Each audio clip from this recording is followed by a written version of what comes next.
Welcome to new TV Telugu. ప్రముఖ నటి కాజల్ అగర్వాల్ కు సంబంధించి సోషల్ మీడియాలో వ్యాపించిన ఓ తప్పుడు వార్త తీవ్ర కలకలం రేపింది. ఆమె రోడ్డు ప్రమాదంలో మరణించారంటూ వచ్చిన వదంతులు అభిమానులను తీవ్ర ఆందోళనకు గురి చేశాయి.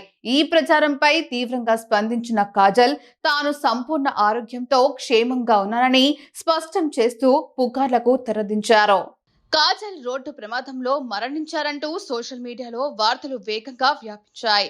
దీనికి బలం చేకూరుస్తూ కొందరు ఆకతాయిలు నకిలీ వీడియోలను కూడా ప్రచారంలోకి తెచ్చారు. దీంతో కొందరు ఇది నిజమని నమ్మి సోషల్ మీడియాలో సంతాప సందేశాలు కూడా పోస్టు చేయటం మొదలుపెట్టారు.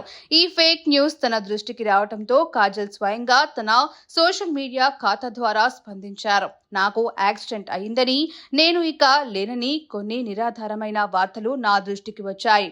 నిజానికి ఇది చాలా హాస్యాస్పదంగా ఉంది. ఎందుకంటే ఇందులో ఎలాంటి నిజం లేదు. దేవుడి దయ వల్ల నేను సంపూర్ణ ఆరోగ్యంతో క్షేమంగా ఉన్నానని మీ అందరికీ తెలియజేస్తున్నాను. దయచేసి ఇలాంటి తప్పుడు వార్తలను నమ్మవద్దు, ప్రచారం చేయవద్దు.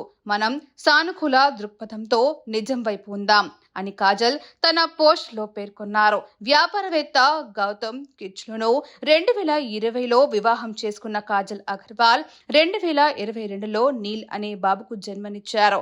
ప్రస్తుతం మాతృత్వపు ఆనందాన్ని ఆస్వాదిస్తూ సినిమాలకు కొంత విరామం ఇచ్చారు. కాజల్ స్వయంగా క్లారిటీ ఇవ్వడంతో ఆమె అభిమానులు శ్రేయోభిలాషులు ఊపిరి పీల్చుకున్నారు.